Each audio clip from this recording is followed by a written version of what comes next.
Welcome to my channel innovative cooking. और आज मैं आपके साथ शेयर करूंगी पिज़्ज़ा की रेसिपी। पिज़्ज़ा खाना सभी को बहुत पसंद होता है, ये बच्चों को भी बहुत पसंद आती है और बड़े भी इसको बहुत पसंद करते हैं, पर ये बहुत अनहेल्दी होती है क्योंकि ये मैदे से बनी होती है। आज मैं आपके साथ जो पिज़्ज़ा की रेसिपी शेयर कर रही हूँ इसमें मैं मैदा का यूज़ बिल्कुल भी नहीं करूँगी। आज हम आटा पिज़्ज़ा बनाएंगे। तो चलिए देख लेते हैं इस आटा पिज़्ज़ा को बनाने के लिए हमें किन किन चीज़ों की ज़रूरत होगी। गेहूं का आटा लिया है मैंने, यहाँ पर मैंने 150 ग्राम आटा लिया है, 150 ग्राम आटा। ग्रेटेड चीज़ 120 ग्राम ग्रेटेड चीज़ ली है। अगर आपके पास चीज़ अवेलेबल नहीं है तो आप यहाँ पर चीज़ की जगह मेयोनीज का भी यूज़ कर सकते हैं पिज़्ज़ा बनाने के लिए। नमक लिया है, 1 टेबलस्पून विनेगर है, 1 बड़ा चम्मच विनेगर। आप यहाँ पर विनेगर की जगह दही या नींबू का भी यूज़ कर सकते हैं। आधी छोटी चम्मच बेकिंग पाउडर है, 1 पिंच बेकिंग सोडा है। ये पिज़्ज़ा सॉस, अगर आपके पास पिज़्ज़ा सॉस नहीं है तो आप नॉर्मल टोमेटो केचप लेकर उसमें थोड़ी सी पिज़्ज़ा सीजनिंग ऐड करके भी पिज़्ज़ा सॉस बना सकते हैं। एक मीडियम साइज़ का प्याज लिया है, प्याज को मैंने लंबे लंबे स्लाइसेस में कट किया है। 2 टमाटर है, टमाटर को भी मैंने स्लाइसेस में कट कर लिया है। 1 शिमला मिर्च है, शिमला मिर्च को भी मैंने लंबे लंबे स्लाइसेस में कट किया है। 2 बड़े चम्मच कॉर्न लिए हैं, यहाँ पर मैंने फ्रोजन कॉर्न का यूज़ किया है। पिज़्ज़ा सीजनिंग है 1 बड़ा चम्मच। चिली फ्लेक्स है 1 छोटी चम्मच। यहाँ पर मैंने 2 बड़ा चम्मच बटर लिया है। तो चलिए अब हम ये आटा पिज़्ज़ा बनाना शुरू करते हैं।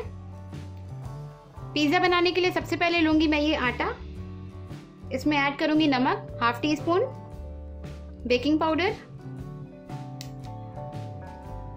बेकिंग सोडा, ऐड करूंगी ये विनेगर। मैंने यहाँ पर 1 चम्मच विनेगर का यूज़ किया है। आप चाहें तो इसकी जगह 1 चम्मच दही का भी यूज़ कर सकते हैं या फिर आप इसकी जगह 1 टेबलस्पून नींबू का भी यूज़ कर सकते हैं। ऐड करूंगी 1/2 टीस्पून पिज़्ज़ा सीजनिंग, इससे पिज़्ज़ा में बहुत अच्छा फ्लेवर आएगा। सारी चीज़ों को हम यहाँ पे बिल्कुल अच्छे से मिक्स करेंगे। आटे में मैं थोड़ा थोड़ा पानी ऐड करूंगी और इसका सॉफ्ट डो बनाकर तैयार कर लूंगी।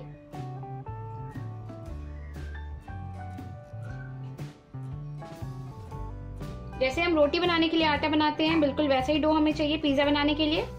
आटा बिल्कुल सॉफ्ट होना चाहिए।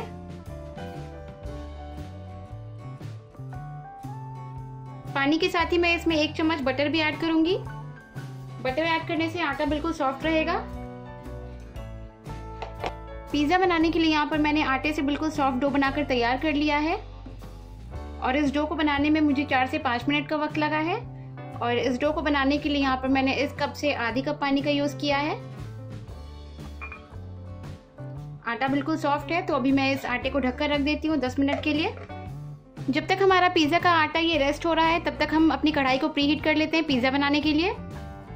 पिज़्ज़ा बनाने के लिए यहाँ पर मैंने एक बड़ी साइज़ की कढ़ाई ली है, गैस को मैंने ऑन कर दिया है और इस कढ़ाई में अब मैं ऐड करूँगी 1 कटोरी नमक। इस नमक को मैं पहले भी 20 से 25 बार यूज़ कर चुकी हूँ बेकिंग के लिए, इसलिए इसका कलर अब बिल्कुल ब्राउन हो गया है।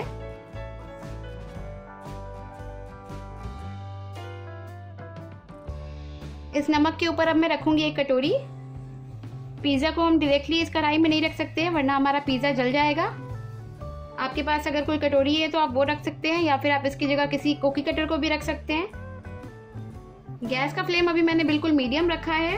अब मैं इस कढ़ाई को ढक दूंगी और हम इसे 10 से 15 मिनट के लिए प्रीहीट कर लेंगे। 10 मिनट हो गए हैं, आटा भी तैयार है पिज़्ज़ा बनाने के लिए। तो अब हम पहले पिज़्ज़ा बेस बना लेते हैं। तो यहाँ पर मैंने ली है एक स्टील की प्लेट। अब इसके ऊपर मैं स्प्रेड करूंगी थोड़ा सा बटर।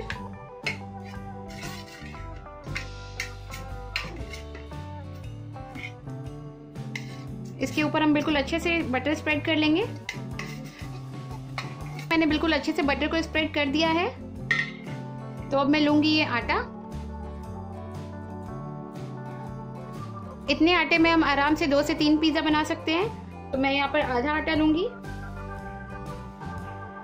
इसे मैं अच्छे से रोल करूंगी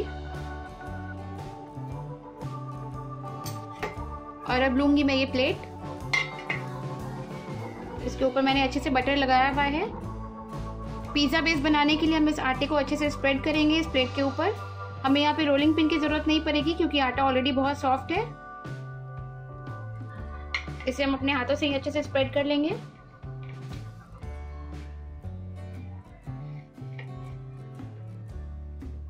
पिज़्ज़ा बेस बनाने के लिए यहाँ पर मैंने इस आटे को बिल्कुल अच्छे से इस प्लेट के ऊपर स्प्रेड कर दिया है।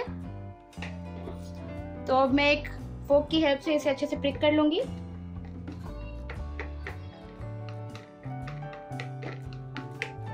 अब मैं लूंगी ये पिज़्ज़ा सॉस। अगर आपके पास पिज़्ज़ा सॉस नहीं है तो आप नॉर्मल टोमेटो केचप लेकर उसमें थोड़ी सी पिज़्ज़ा सीजनिंग ऐड करके भी पिज़्ज़ा सॉस बना सकते हैं। मैं यहाँ पर 2 चम्मच पिज़्ज़ा सॉस लूंगी। इसे हम बिल्कुल अच्छे से स्प्रेड कर देंगे पिज़्ज़ा बेस के ऊपर।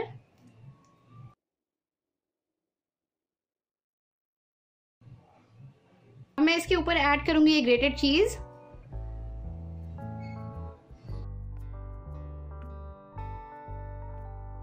मैंने यहाँ पर अराउंड 40 ग्राम पिज़्ज़ा चीज ऐड किया है इस पिज़्ज़ा बेस के ऊपर। ऐड करूंगी ये वेजिटेबल्स।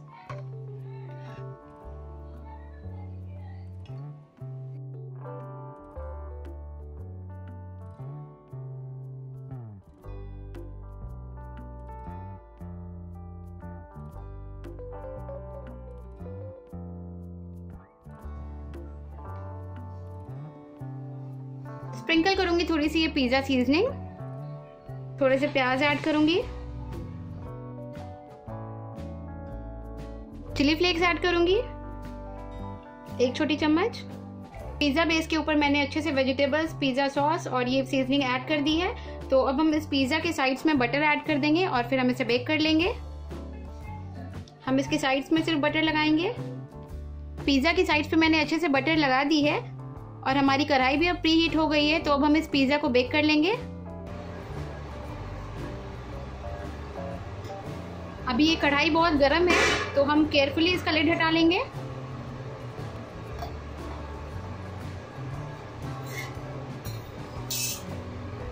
इस पिज़्ज़ा को अब हम कवर कर देंगे। गैस का फ्लेम मैंने बिल्कुल मीडियम कर दिया है और अब हम इस पिज़्ज़ा को 10 से 15 मिनट के लिए बेक कर लेंगे मीडियम फ्लेम पे। 15 मिनट हो गए हैं तो मैं कढ़ाई की लिड हटा लेती हूँ। पिज़्ज़ा देखने में सच में बहुत अच्छी लग रही है और ये बहुत अच्छी बनी है। मैं गैस को ऑफ कर देती हूँ। सेम प्रोसेस से यहाँ पर मैंने दूसरा पिज़्ज़ा भी बनाकर तैयार कर लिया है और इस पिज़्ज़ा को भी बेक होने में 15 मिनट का ही टाइम लगा है। यहाँ पर हमारी दोनों ही पिज़्ज़ा बनकर रेडी हो गई है और ये पिज़्ज़ा बहुत ही ज़्यादा टेस्टी बनी है कि 100% आटा से बनी ये टेस्टी पिज़्ज़ा बनकर तैयार हो गई है। और इन्हें बनाना सच में बहुत ही आसान है। तो आप इस रेसिपी को अपने घर पे ज़रूर ट्राई कीजिए। मैं आपको इसे कट करके दिखाती हूँ।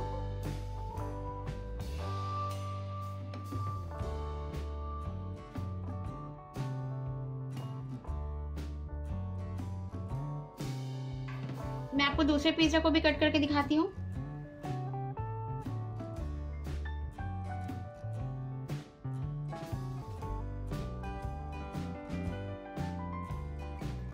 ये पिज़्ज़ा आटे से बना है, इसमें बिल्कुल भी मैदे का यूज़ नहीं है। तो आप भी इस पिज़्ज़ा को अपने घर पे ज़रूर बनाइए।